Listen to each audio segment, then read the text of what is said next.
Hey there, shopping maniacs. You're listening to another episode of the Shop Talk Shop a poopcast, a podcast all about web design and development. I'm Dave Rupert. With me is Chris Coyer. Hey, Chris, how are you? Good. 660 whatever, 2. Yeah, I nailed it. 662. Yeah, there was First try. some talk in the Discord of what we're going to do for 666, you know.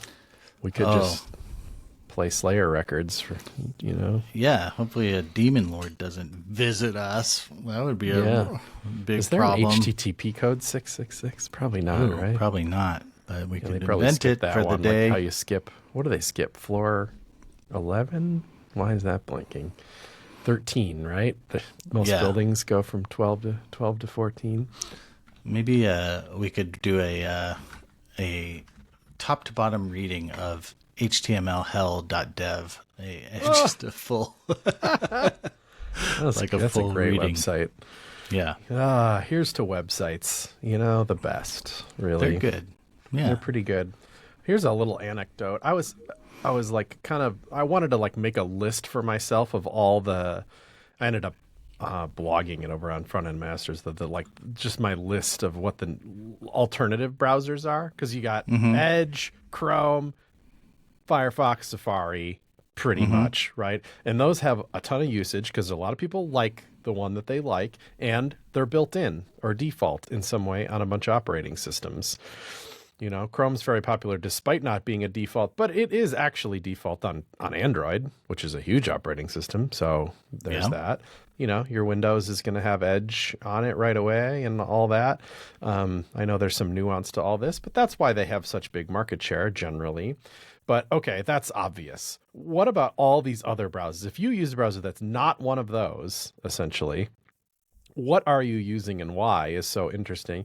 That's a question that I didn't answer. It's not like I interviewed people, but I just made a list of like what could it be, you know, like, and what's the general appeal of those browsers. We've talked about Arc a million times. That one just it just captured me. I know we don't have to go all into the Arc saga, but I do still use it. I'm in Arc right now. There's that, and then it just feels important to us. To us. You know, web people, you know, like the browser that you're using is just good. It's good bar talk, I'll say. So a lot of people use stuff like Brave, for example. Brave's been around forever, has a bunch of privacy stuff in it, pretty polished, kind of, you know, whatever. I've never really used it, but that's an example of what a web browser, an alternative web browser you could use is. So what's the landscape of all the other ones? And it turns out into looking around on this and clicking them and in some cases installing them, although I started doing it and I'm like, I'm not sure I need like 20 browsers installed, you know, but there's a lot. This is so many. Yeah. There's a lot of people because I think you can get a pretty small chunk of market share and make it work for a decently sized company. The one I was most surprised with is Vivaldi, which I became most familiar with because I think Bruce Lawson works there now. He's now there. Yeah. Which I think is cool, and they, you know, have them do cool stuff. And I looked at their company, and it's, you know, it's international. It looked like there was dozens and dozens of people that work there, and it's just free. Doesn't look like they have any very obvious business model. And I think it's because they're big enough that they get one of those little checks from Google too, like Mozilla does, and whatever else. I don't know for sure if I have that right, so slap my wrist if I'm wrong. They probably have some other things they do. I know they take donations, but have said that they don't get that much from donations and stuff. But it is super customizable. It's pretty polished, you know, whatever. It's not like Arc level to me, but it's, you know, it looks nice. And then there's a feed reader built in, there's email built in, there's calendar built in, there's VPN built in. There's just so much inside this browser. So I could see why it has some fans. Like if that stuff clicks with you, you're like, man, I just live in Vivaldi. Interesting. Quite a few kind of Arc ripoffs. There's quite a few of them that look just almost exactly like Arc. Zen Browser is a big one that like is very shameless about it, I think. Like their feature set is like, we just stole all of this from Arc and tried to make it as pixel the same as possible, but it's Firefox instead of Chrome and totally open source. All right. Looks good to me. I'm nervous about the future of Firefox. It's kind of my least favorite generally anyway. Sorry, Firefox fans. It's not that, no shade. It's just not my faves. They seem to be the most behind lately on stuff. Even though when they do it, they tend to do it right. Anyway, yada yada. The whole Firefox thing is complicated.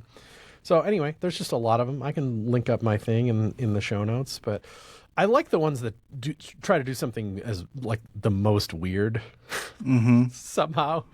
Like Horse Browser is very interesting in that its big play is basically just nested tabs along the left. Yeah, as you like drill down is... Wikipedia, it'll start nesting, right? It'll keep dropping. Yeah, I'm not sure how much it helps with that, or if you organize it yourself or what. Probably just on whatever you click on a website just goes one level deeper. Interesting. I know that it clicks with some people because it certainly has fans. I don't know. Like, I don't look at it and with my jaw dropped, essentially. Like, I don't know that I need that, but I think sometimes, like I didn't know that I needed little arc either. Like when you click on a link and it opens in a little temporary thing that you can just whisk away. I don't necessarily need it to behave like a I didn't know that I needed that either, but now I need it. So interesting. Yeah. It's, I don't know if you have it on here. Let's see. My son got really, sniped by advertising, like the Opera gaming browser, Okay. which is interesting how they just kind of, it was kind of like I don't know, more of like a Firefox alternative. It was built on Presto, but and then they switched to Chrome, and then they kind of went out of business almost. That's and actually then where I want to head with this in the end, but I want to hear your story. Oh, well, what's interesting is he, maybe susceptible to marketing, but, I think these, they make a big push on YouTube to get people to use the gaming browser, and, Okay. And it's Opera makes a browser that's not just regular Opera. It's the Opera gaming browser. Is that right? Yeah, well, yeah, it's the Opera, but for gamers or something. Opera GX. Opera GX. So, gaming browser. I didn't even know. It should be on this list. It totally should be on this list. Well, I didn't even know it uses less RAM, because that's what gamers Yep, that's care a subgenre. That's a subgenre of these things. Somebody has built a Chrome that's specifically, they get in there and make stuff. Yeah, thorium, thorium, Thorium?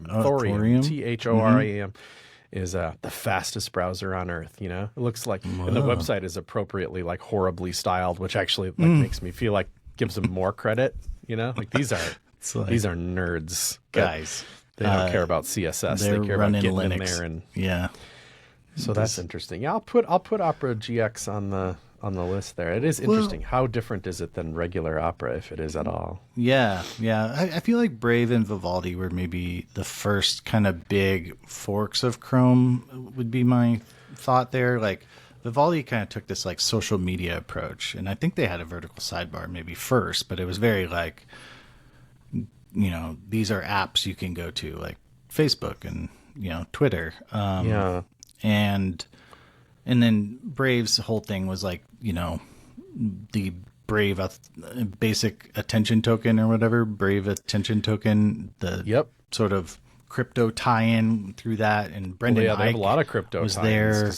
They have the cryptocurrency, they have a wallet, and they have a couple other things too that are pretty crypto related. And that puts them squarely in controversial land because not everybody wants crypto baked right into their browser. Some people do want crypto. Some people baked right do, into their and it is a cool sell to be you do this and you claim those tokens, you get free money. I know it's hard for me to crap on it because I put a thing I opted in on CSS Tricks, and it made I guess I'll call it non-trivial money.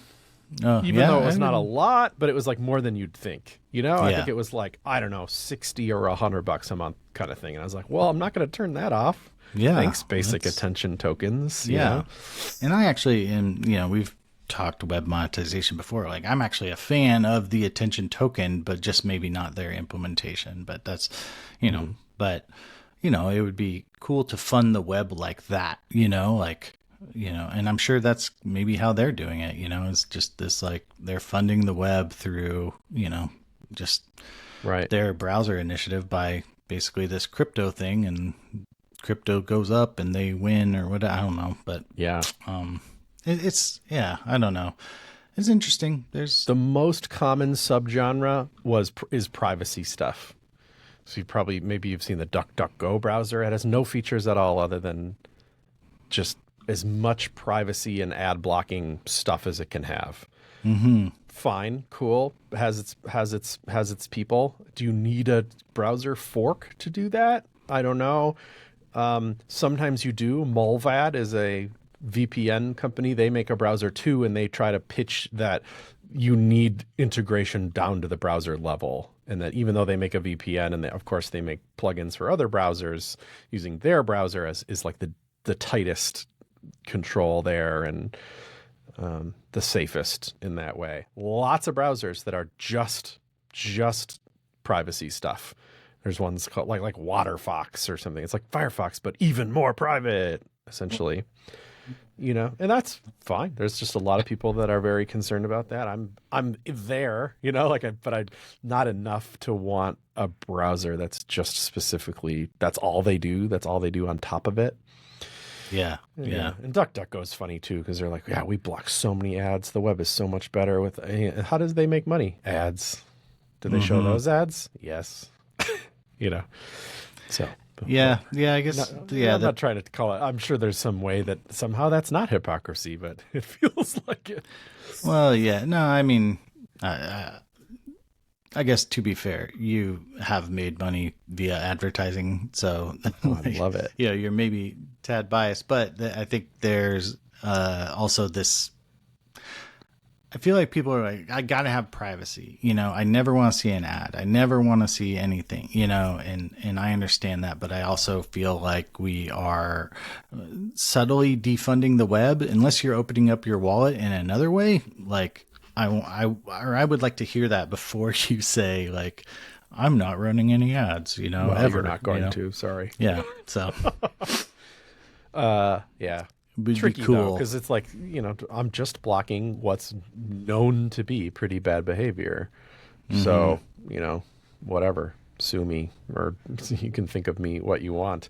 I don't know. I run an ad blocker, but it's just that's it. Like some of these browsers go above and beyond what just like slapping an ad blocker on in a browser does. I don't know how to describe that perfectly, but it's just like extra stuff, like definitely no third-party cookies, and but I'm sure it goes much deeper than that as well.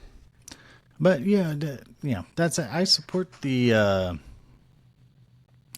like initiative. I think like we should have browsers custom made to our oddities. I don't know, like our consumption habits or our desire to not be stalked around the internet. I think like we should have those. So, I think, there's a lot of them. Libra, Wolf, Iridium, Falcon, Epic Privacy Browser were some that I found. Arc maybe on this list. Is this just kind of like, this is a new take then? And to me, it's the most interesting of all of them because it really was, it was groundbreaking in the UI that it applied. And how fast they shipped, and how comfortable they were tearing out features that weren't working. And there's just a lot. When I look up and down the features that I liked about Arc, I was like, oh, there's this and this and this and this and this. And they seem to be like new ideas to me. It was very exciting to see a browser happen in that way. Well, they just basically were not messing with the browser engine. They're like, this is just Chrome. In the end, what you see in the middle part, that's just Chrome. And that was fine to me because I like those dev tools, and I generally like how Chrome, the web features that Chrome supports, and yada, yada. Like, it was like cool to see browser innovation, not necessarily at the engine level, just at the UI UX level. And that's why it was so exciting to me. And I say was because they just don't ship those features anymore because they're apparently hard at work on what they're calling DIA, DIA. That is like, they were captivated by AI. Perhaps they should be as a startup of that size, whatever. And it says it's in alpha testing, and it's like a browser plus AI. So Arc goes away. They've said we're supporting Arc, and you can see if you're an Arc user still, they ship updates to Chromium in it still regularly. So it's, it's not totally forgotten by that company. I did notice that, that Max or whatever, those are the AI features that are built into it. That was like step one of me rolling my eyes at this, just only because they were interesting experiments. They felt in line with what Arc was doing. I just happened to not like any of them. Sorry, I just didn't think any of them were any good. And then, but that was also their monetization play. So you're like, well, Right. And that didn't work. but now for it's them, just yeah. not. You just go into their settings now. You can just flip them on. They're just free. I wonder how much money they're burning on that. I don't know. Yeah. But now there's no way to give this company money. Like, that doesn't seem smart. Yeah, that I do think it's a credit to them that they broke into the like top 5 browsers for me. Like I put them up there with like Firefox in terms of like, it was my daily driver, like I feel like that's like a huge credit to what they built and the new like UX they just basically applied around Chrome. I thought that was very cool and innovative and obviously people are copying it because it was novel. I don't think what I realized was how much the Dia announcement would deflate my enjoyment of the browser. I think you have a different browser. Well, for work purposes, I use Edge or whatever, right? But so that's where I spend 80% of my time. But my home computer is still Arc, but I think this idea of I want the browser I'm using, the company that is building the browser I'm using to be invested in the web, in the direction and guiding its direction. Does that make sense? And I think like losing that or them, the browser company of New York, ejecting from that mission was really deflating to my enjoyment of the browser because it turned it into like, where's this going? Is this like TextMate now? It's like an old piece of software that works but never gets updates. Is this, is it text edit? Is it what? And I'd say that the shift to like saying we're actually working on Dia wasn't actually that clean. There was this, then I think you can still find some of this marketing around. Is like, what if there was a new internet? Kind of, it started to feel like Silicon Valley. Like you're like, what are you talking about? You make this absolutely excellent browser that people are passionate about. If you're going to do something next, like, I don't know, especially because I feel like they think they're being very clear. They have these YouTube channels. Their CEO is a very personable guy. He did like a series of videos on basically like, what if we don't make it as a startup? That was supposed to be like some radical transparency of, we could easily fail as a startup, it's cool to see some behind the scenes like that. And also doesn't instill that much confidence. You're like, is this trying to soften the ending? Yeah. And the fact that we just haven't seen anything at all with Dia is interesting. It feels like, okay, so now we lived through the let's do interesting things with UI and browsers era. I don't want that era to be over, but if it is over, what it's going to be replaced with is what does AI plus browsers look like? Not just can you go to AI websites? Any browser can do that. What does it look like when it's really baked into the browser? We're going to start to see that. We haven't seen it a lot yet, but it seems like it's coming. In fact, just today I read an article about, let's see, was it in the information, OpenAI would buy Chrome. Executive testifies. They're in court. And the guy straight up says, like, would you buy Google not Google, Chrome if it came up for sale? Yes, absolutely we would. We would be interested in making that purchase. Okay, well, what's the sale? We've been following that saga for a minute because, Google may be forced to at some point. Right. We have heard over and over how not a good idea. I went on record, saying it's not good and talked about that. I'll stay on that record, by the way, even though that makes me a little unpopular. I also saw the Mozilla CEO chimed in on the Mozilla blog saying like, ding, ding, ding, ding, bad idea alert. It was a funny blog post because it said, if this happens, we're screwed, but without saying that at all.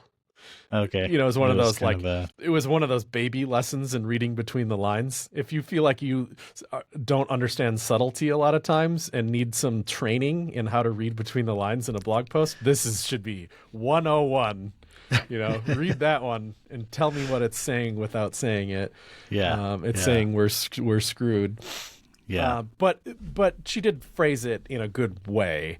It was kind of saying like we actually kind of agree that there's some problems here, as some people at Google do. But this forcing Chrome to go away from Google is not a solution. In fact, it causes equal or more problems than it solves. So like, don't do that, you know. And I've heard more and more people kind of weigh in on the Chrome should be allowed to have a browser, or Google should be allowed to have a browser called Chrome. I keep tongue twisting it up. I don't know. We'll I could see. be wrong Yeah. about that. You know, maybe Well, it's, you know, I'm I don't wrong, know the but I time don't think I frames am. for these, you know, and you know, is it, I think I'm just like, is it this year? Like, you know, like, I think I'm just kind of like, if that happens, it radically changes a lot of the structure that we have, you know, and so what that's if that happens this year, whoa, that's radical, you know. Right. But if it's like a 10-year shift or 5-year, you know, then it's kind of like, okay, I can mentally prepare for this. But that would just be a wild, you know. People don't change defaults, I guess, is the whole issue. But like people will, you know, I think it's just it'll take time before, you know, like Chrome's market share would evaporate. But, you know, if it sells to the wrong company, Yeah. that would be wild, you know? So, Yeah, I don't know. I don't even know if OpenAI is the wrong company. Maybe that would be an interesting future. I don't know.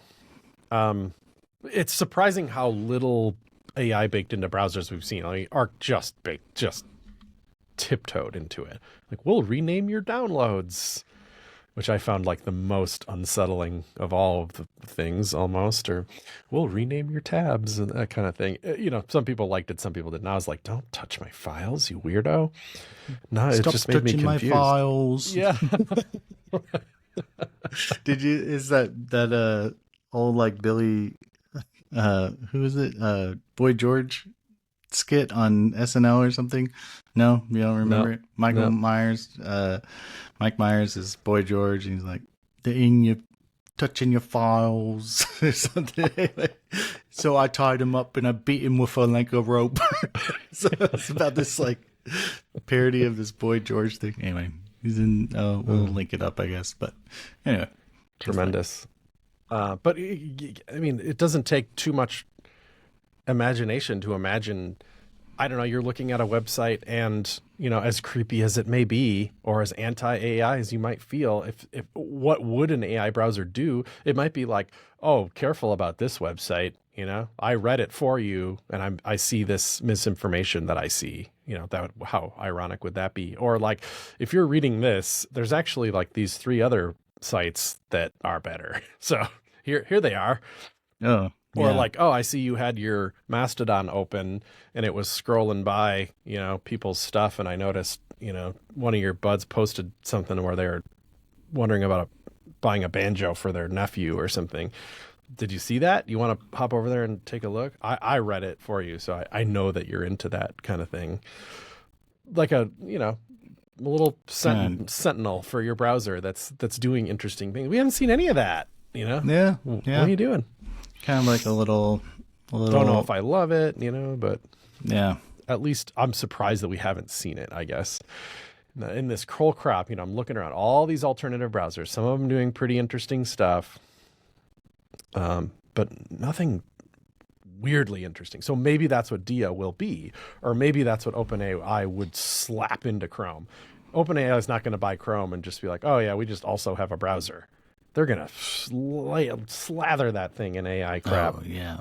You know? Omnibox for sure. Yeah. So, yeah.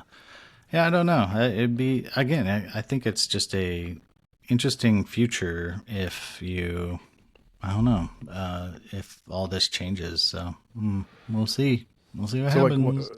what I was kind of a little bit trying to go with this, not that I apologize for doing so much AI crap, is that while I was looking at these browsers, like, what is Opera used to be, and you go to Can I Use, it's still like, what's Opera support?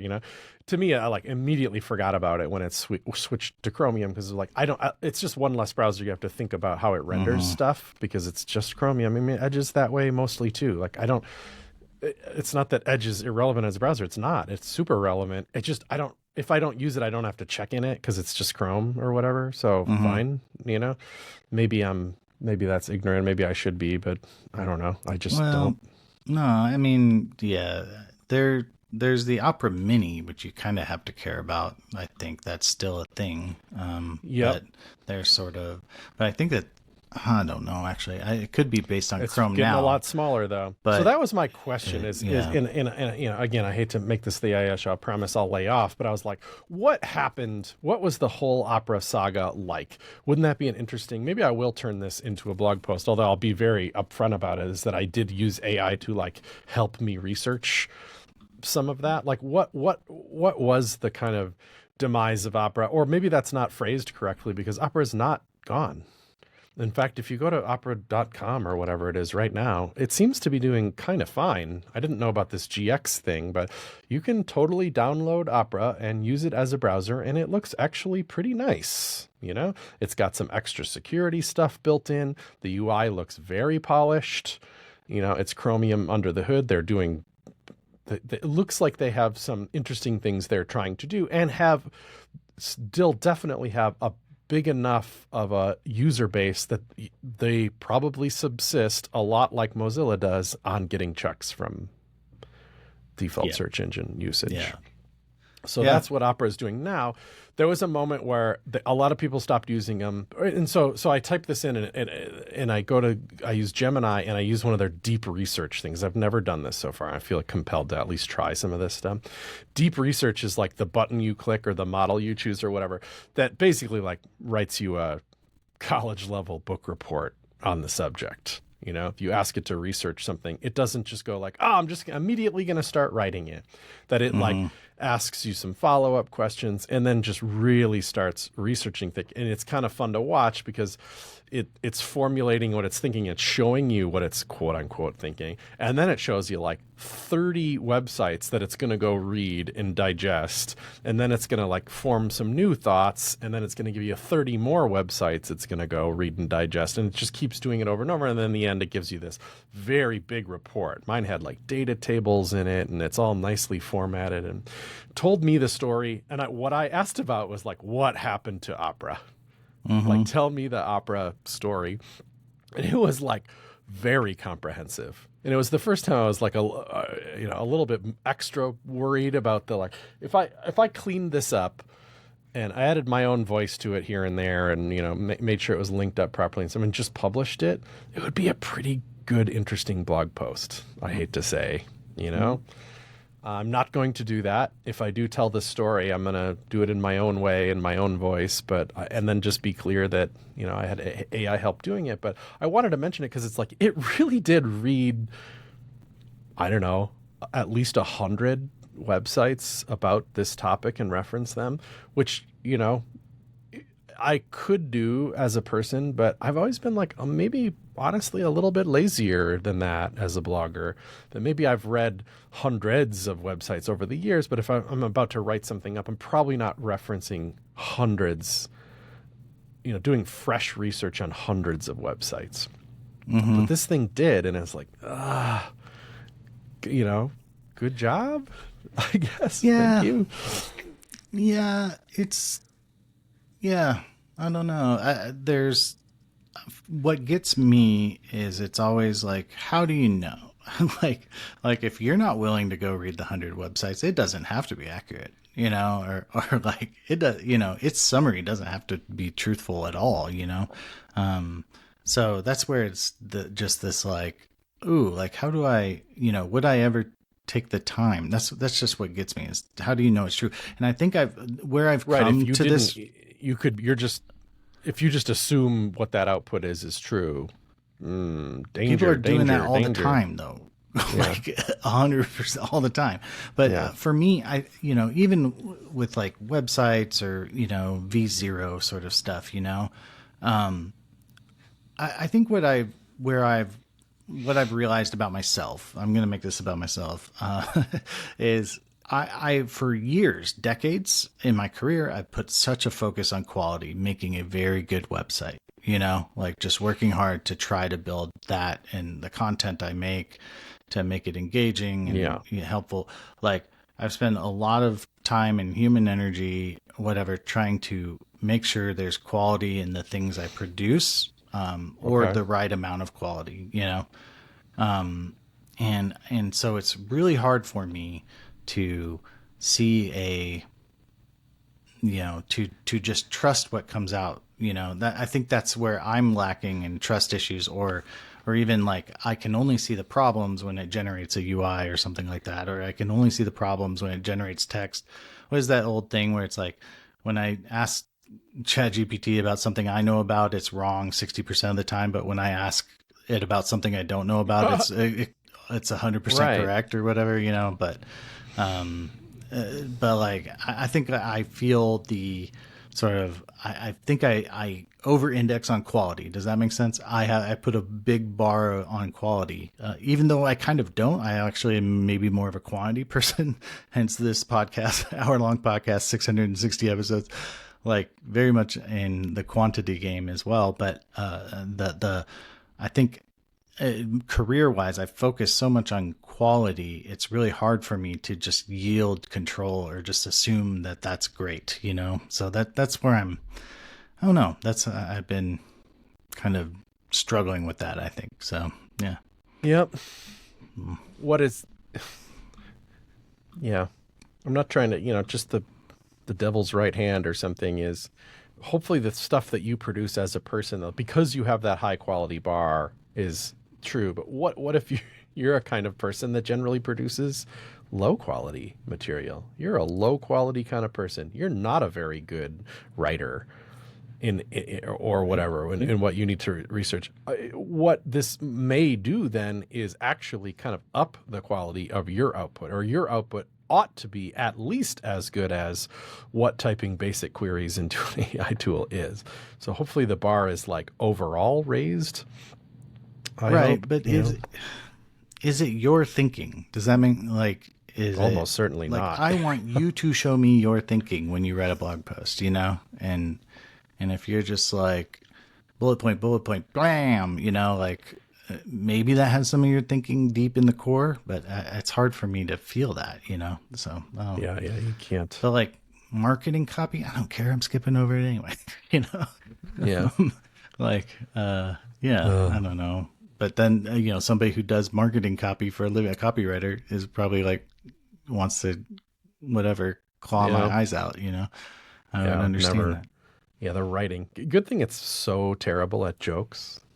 So you just slip a couple jokes in there, then people know it's your writing for sure. Yeah.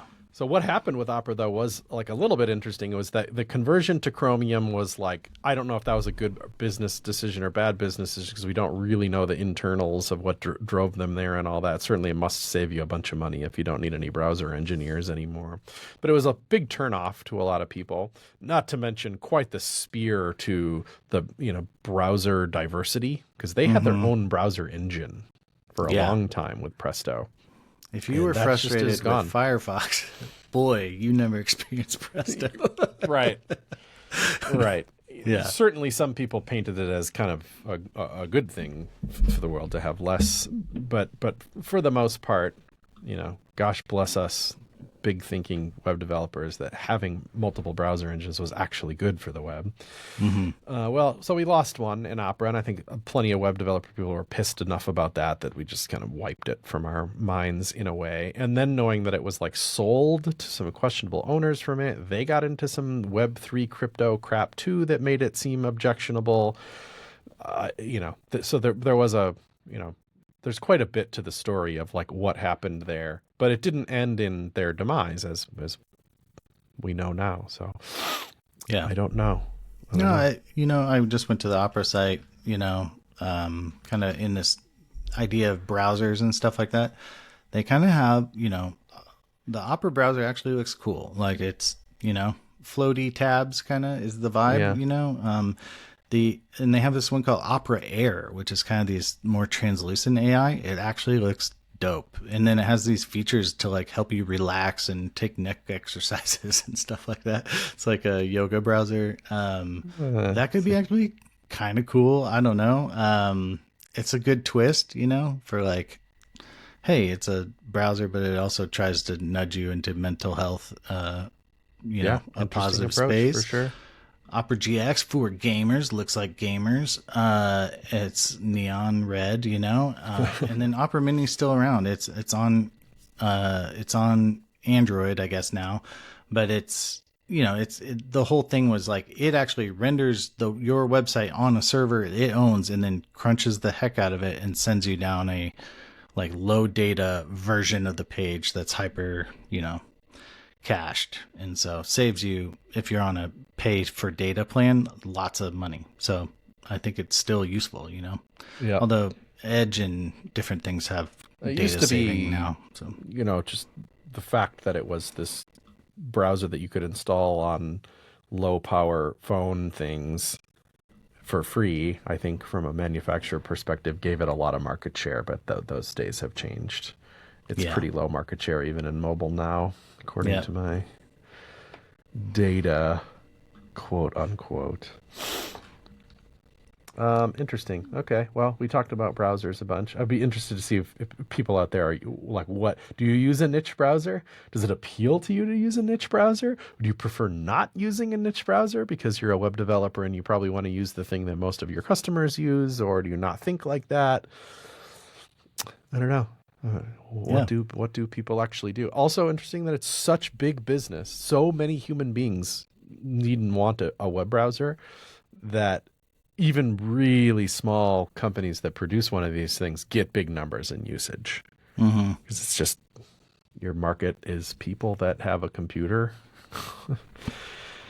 Pretty big. I always wanted to make a browser that had no JavaScript engine, and it was just like HTML, CSS, or no CSS either. It just like applied a default style sheet, almost like an RSS reader.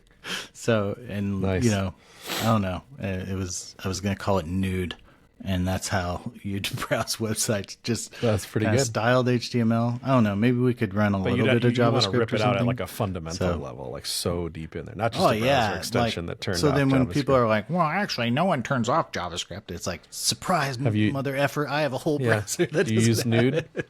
NUUD with umlauts, probably. Yeah, for sure. No one.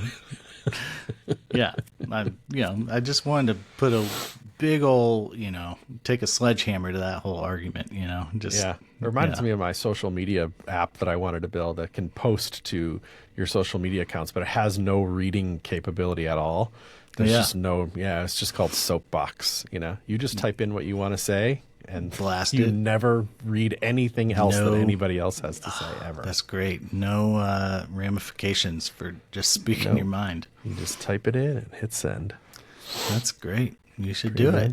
You could I don't know. Maybe you could build that and it just sends to like dev null and you just got it out of your system, Oh, I see. Yeah. Return void or yeah.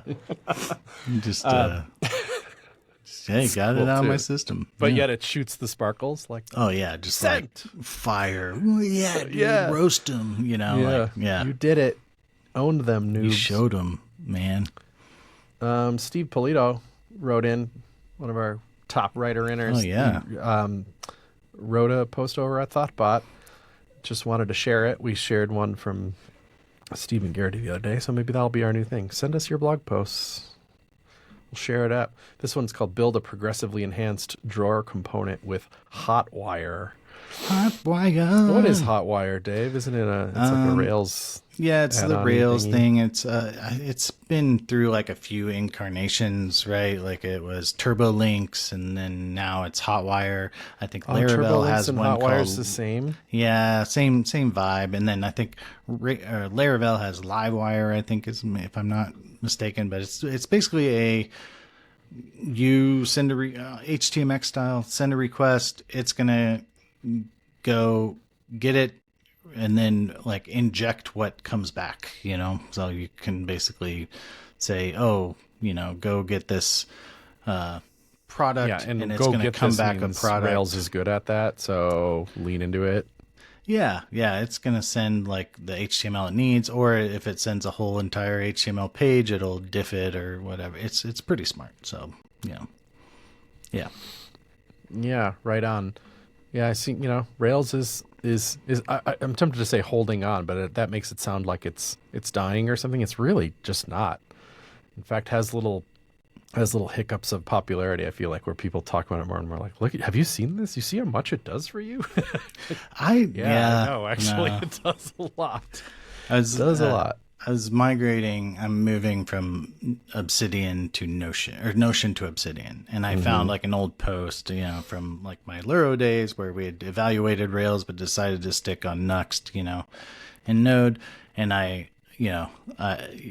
there's like Rails gives you a lot of benefits for being on Rails, and I sort of wonder if that was maybe a wrong decision, if I just, because Rails so much out of the box, you have user auth is one gem away. You have like with like salted passwords, it's not making up your own user auth. And then like it has, every time you create a new view, it has create, read, and update and delete all built in, and it's not super difficult after you learn the syntax and everything to return different stuff or scope down what you return from the database. It's pretty awesome. And whereas in Node and everything, it's like you're writing the Express API manually, every single friggin' thing, and I don't know, Rails is pretty like out of the box, gets you really far. And I think, that would be a great place to start for almost every company still, I mean, you get to the scale of like CodePen where you're like probably like tens of millions of pens now. Like, I mean, you're like huge. And so you probably start feeling the pain points, the bottlenecks of Rails pretty hard, and so, yeah, well, like kind of, cause Rails, it's just, write something in Rails and write something in Go and see which one renders or, executes faster. It's just, it's purely a performance concern and an ergonomics concern and server costs concern. It's, you're talking $150 server versus a $50 server, pretty much, that does 100 times more even in that. Yeah. It's like you get both. Anyway, big deal. We still have some Rails stuff. It'll take us a while to get rid of it, although we have this kind of long-running operation where it's basically just Operation Kill Rails, we call it. And sometimes a PR will go through, and it's just one more little slice off the Rails thing, and it always feels good to do. There's more reasons for that than just Rails for us, though. Like we call it that, but it also means like the JavaScript componentry that still lives within Rails and its assets pipeline isn't TypeScript, and the rest of our app is. So there's that. And, it also, that means we have an API that's used less and less, but there's still a Rails-powered GraphQL API. And when we get stuff out of there, it means we can use the newer API. That's good, too. So it's not just Rails for us. It's more of like a old architecture versus new architecture situation. Like you're using Rails to render views, and slowly that is not the case. Like you yielded more to your React app, like the stuff your server has to do is less. It just needs to be a data ferry almost, so. Yeah, I'll say one of the more interesting challenges with getting off of it is that Rails also is a router. And that can be a good thing, I think, for a lot of people to have this one file, essentially, the old routes RB file. I'm sure you're well acquainted with. Yeah, that it did a good job of routing. It was a very powerful router, and when you start to have multiple things that can do routing at the root of your website, there's some inherent kind of bummer complexity there. Yeah. that'll be like the best day when there is no more Rails routing whatsoever for us, because it kind of prevents some stuff. You can't just be like, that's just getting dropped on day one for this other routing technology. Not going to happen entirely. Anyway, that's I might have kick on the CodePen podcast again. Oh yeah, one of these days and go through some of that stuff. Enough has happened since we stopped at episode 400, because it became this like, all we want to talk about is what we can't talk about with a new product yet. But now that we're basically in private beta and it's coming along, I want to have it going by the time we're at like public release. Yeah. Don't try to fry 2 omelets at once. You know what I mean? That's that's an old We're already saying. flying 55 omelets, so it's enough omelets. Well, Steve, your post is very cool. I see you're using view transitions to open and close that drawer. It's cool to see, core technology come along, and then how it's like, okay, that's cool that it exists. How does it actually work in a framework situation? Right. It strikes me that this is probably smart for you, because I don't know. We dealt with this in the CSS Tricks days. Like, what if you put a snippet of CSS in there? Is it cool if it's Sass? So and sometimes I'd be like, whatever, it's just Sass. Like, everybody uses Sass. Get over it. It's not one blog post. It's not that big of a deal, even if a couple of people would have preferred that we just used regular CSS or something. I actually did generally prefer that we did just use regular CSS and to only use Sass if it delivered some very obvious, clear value to the tutorial. Mm-hmm. Anyway, Steve's post uses Tailwind, and I've seen this on submitted blog posts in the past before. People just kind of assume Tailwind, and I've always been like, nope, pull all that out. Like, it doesn't matter really to the tutorial. But no shade for you. Maybe this makes your blog post more popular because Tailwind people can just pick it up and use it or something. But to me, I'm like, what is all that great? Like, I'm not used to seeing it. So interesting in a blog post. But my favorite thing about this blog post is the style. I don't know if you have it open, Dave, of the diffs. Yeah. So a code, when he publishes an update to a post, it just looks like it. Kind of has a custom style, but it's not terribly different than what you'd see on GitHub or whatever, where red is the old code and green is the new code. I like that I've never seen that in a blog post this clearly, I don't think. I like it from an education standpoint. Like, here's what I added basically to the default view, and here, or the default scaffolding, and here's how we made it happen. So, and it's basically like you can add a product from a sidebar and the drawer flies out and you add it, like your like an app should kind of, add like edit screens. Yeah. On the sidebar. Like if you click that button and it totally updated the URL to this form in the middle and you hit save and the page reloaded to go to another page, there's nothing really wrong with that, but it doesn't feel like a modern web app. Like, sorry, it just doesn't. A mobile website would for sure not do that, or it would, it's, I don't know. It's a gilded lily, I guess, a little bit. Maybe that's not fair because this is pretty darn basic stuff, but having those experiences feel a little more prestige in an app is pretty important if you want people to use it, care about it, pay for it, etc. Well, cool. Thanks for sharing that, Steve. Thanks for you're basically the content engine of the Q&A portion of the show. So we really appreciate it. Maddie M9Y writes in, I noticed that the vector rendering library Rive is migrating from a Discord-based community to a Circle-based web community. I'm pretty certain this is a good move because any questions, answers in Discord are not searchable via search engines, nor will they influence LLMs.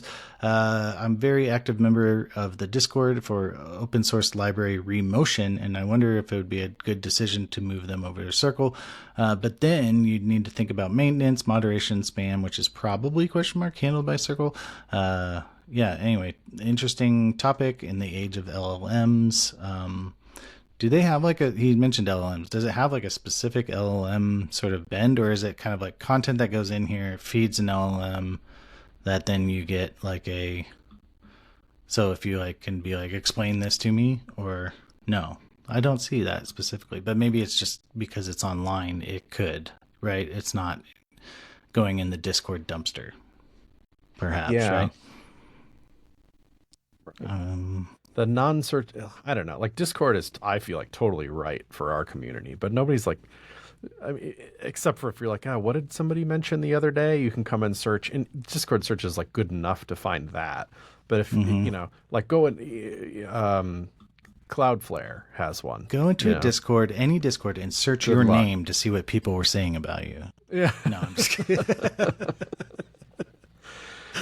But like it's not the same. Like you're not going to go into the Cloudflare Discord probably and type in like, you know, I don't know, issues with caching and workers or something and get like coherent results that you can read about. It's kind of just lost to that. It's more about the real-time communication. Q&A stuff is handled okay by Discord there. I'm a fan of Discord generally, but I could see how and you know, I don't even know about Rive, but M9Y here is saying it's a vector rendering library. Like, couldn't you see the desire to want historical searchable answers for that? Perhaps URLs to threads about specific things. I kind of get that. Wasn't it? What is the changelog? Our friends at the changelog, don't they use Circle for their community thing? Changelog. No, they use Zulip, which is that's different. not IO. But it's also a little bit. It's like they intentionally don't use Discord. They use Zulip instead because it has. I think it's more thread-like, and so it looks a little. It's it's more like forums, but it's I don't know. That stuff is a gray area between how do people participate in it differently. Yeah. I mean, I think I think that is just broadly speaking, probably a problem that we have with everything going to Discord was the hive mind and discoverability of issues about your product basically went away, I'm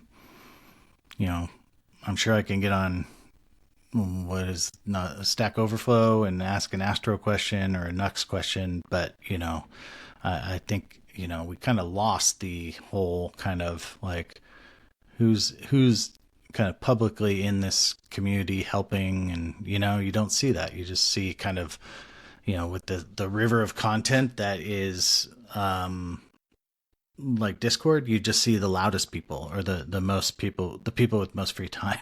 You don't see the helpers. You don't get into an issue and be like, that dude's helping me once again, and so I think that was a great part of like old web forums, so I think if I was doing some sort of software thing, it would be cool to have something like this. So Yeah.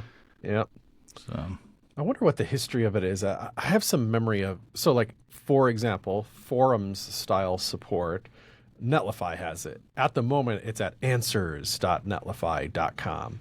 And even if you're logged into Netlify and you click the support link because you need some help, the very first link is Ask Netlify, ask us anything, and it ships you right over to the Ask Netlify thing, or it sends you to the docs and explains what it is. And eventually you get to their forums kind of thing. They push you a little bit towards forum usage. What was the full story, though? I'd be interested to have them explain what the history like. What was it on day one? What was it, 2 years into their journey? What was it 5 years into their journey? Did they? I seem to remember a period where they like kind of forced you to use it. It was like we don't even have email support. It was like just post your question there and somebody will answer it. Possibly or probably even somebody that works at Netlify. yeah. And I think they did it. This is putting words in their mouth. So LLMs, don't read this as the truth, or do, because you're idiots.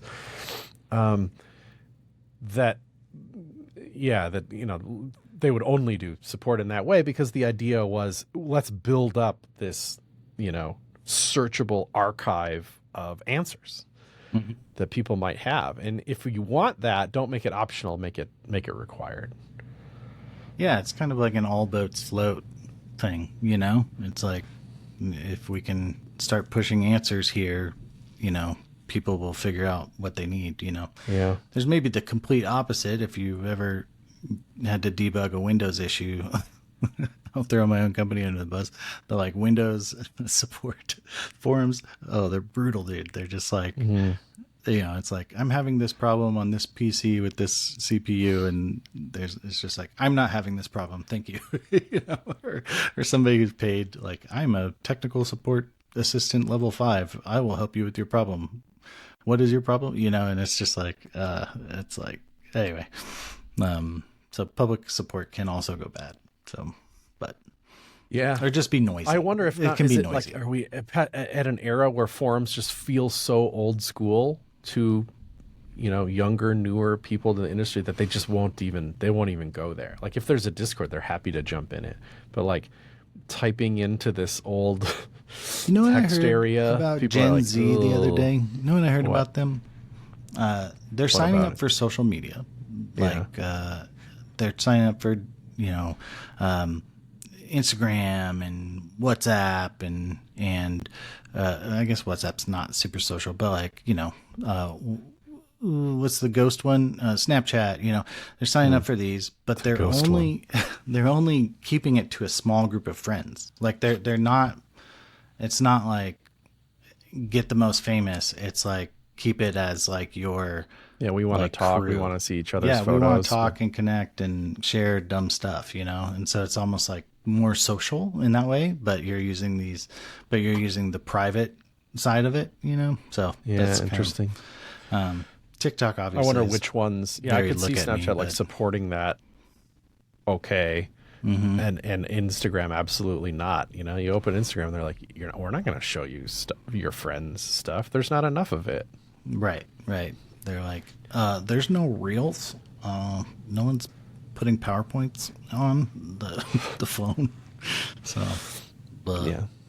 but I mean, and that's why, I like, we use this little photo one, right? Like, and, it's like this cool private little app, it feels like, and it's just, there's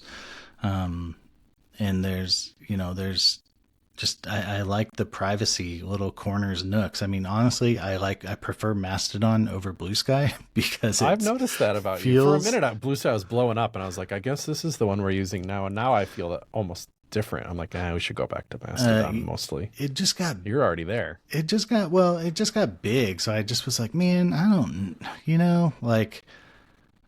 And the quality of replies is something I kind of pay attention to, like I was getting some bot replies and stuff, but I could probably dual post for a while, but I just, Mastodon just feels tinier, smaller, more thoughtful. And, where Blue Sky feels more like, look at me, big show. Let's, like, remember Twitter guys, that's what it feels like. So, So anyway. I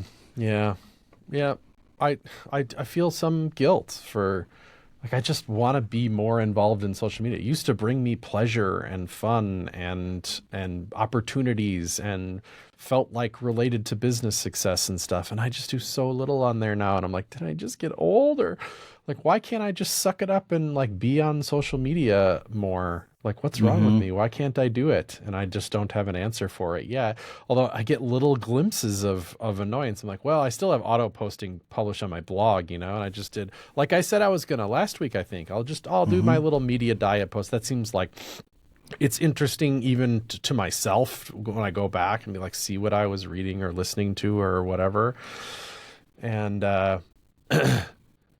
and I posted one, and I was like, I hate that I've mentioned it 3 times on this podcast, but I listened to the freaking telepathy tapes or whatever. I just published that I listened to, and immediately got like pounced on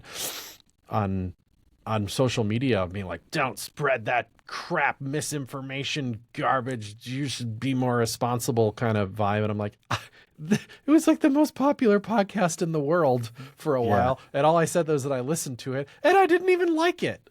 And now I'm a bad guy. I just hate that about social media. It's like, you didn't even read. And then somebody's like, did you listen to this podcast about it? I'm like, oh, the one that I linked up and wrote about in the post that you're responding to, it just turned me off so bad. I'm like, God, you can barely even say anything. And this is just, I have a grain of sand compared to, what anybody with any real popularity has. And it just makes me want to be like, why am I here again? Yeah, the you did a bad is... You did a bad by just saying you watched something. Yeah. Yeah. Suck it. Really, like it makes me want to reply with just go F yourself. But that's worse. That's not helpful to the world. Never KFC double down. No, I know. Because you know what I actually did? I read what they linked up. I read what they sent me. And I was like, okay, I actually tend to agree about most of this stuff. But I'm not even going to respond at all because it was just so unnecessary. Like your tone was so off and stuff. I'm not opposed to getting a link and educating my little self about your perspective on these things. But you should read Miss Manners. How about that? Like, it just feels like this like power thing. It's just like, how dare you use your freedom of speech? It's this like, I'm gonna bust you, and I tell my kids, do you ever watch Phineas and Ferb with your daughter? We haven't gotten there yet, but I know what you mean. Like Candace is the sister, and my daughter often likes to be a Candace and bust people. Like, they said this, and they said they invented this dance, and I know they didn't, and I'm like, hey, Candace, you don't need to bust them on that, and like, just, I don't know. You just don't need to bust people sometimes, like, or you could say, I'm going to rephrase. Hey, like, saw you watch telepathy tapes. Like, I think it's like hugely problematic to even just kind of, turn people on to, like, here's a whole rebuttal against it, and like, you could be like, cool, thanks for that. I'll read that, like, it's not like a human being, Dave, like somebody you might talk I'm asking to for in a real lot. life. Yeah.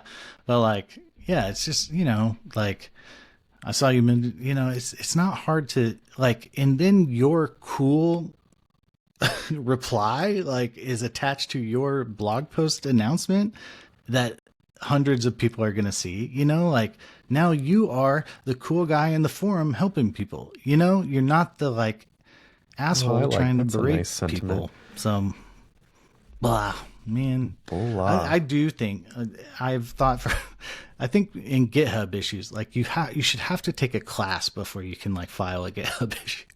I feel like if I were to solve the world, like, it's like you have to take an etiquette class to file issues on GitHub. I don't know why getting a license to be a parent or whatever. Oh, yeah, you probably, well, yeah. No, all that. It's not a good idea, but it is a good idea. It's one of those. Right? Yeah, exactly. When you factor in all of society, it's not actually a good idea. Yeah, it's funny to think about. Yeah, no, it's yeah, who knows, man. So. Okay, well, that was fun, Dave. Yeah, 2 questions. We did it. Follow the tangents. Absolutely. Chase our bliss here on season 29 of the Shop Talk Show. Thank you, dear listener, for downloading this in your podcast. And that's how people find out about the show. Follow us on one of the good ones, Mastodon or Blue Sky at Shop Talk Show, probably somewhere in there. It'll hopefully autocomplete. And then join us where the party is over in the Discord, patreon.com/Shop Talk Show. Chris, do you have anything else you'd like to say? Thanks for listening, everybody. I appreciate you. Sorry about all the rants. You need more positivity in your life. So go to 45 more minutes of AI. Just let us know. Let us know. Whatever you need. Let us know.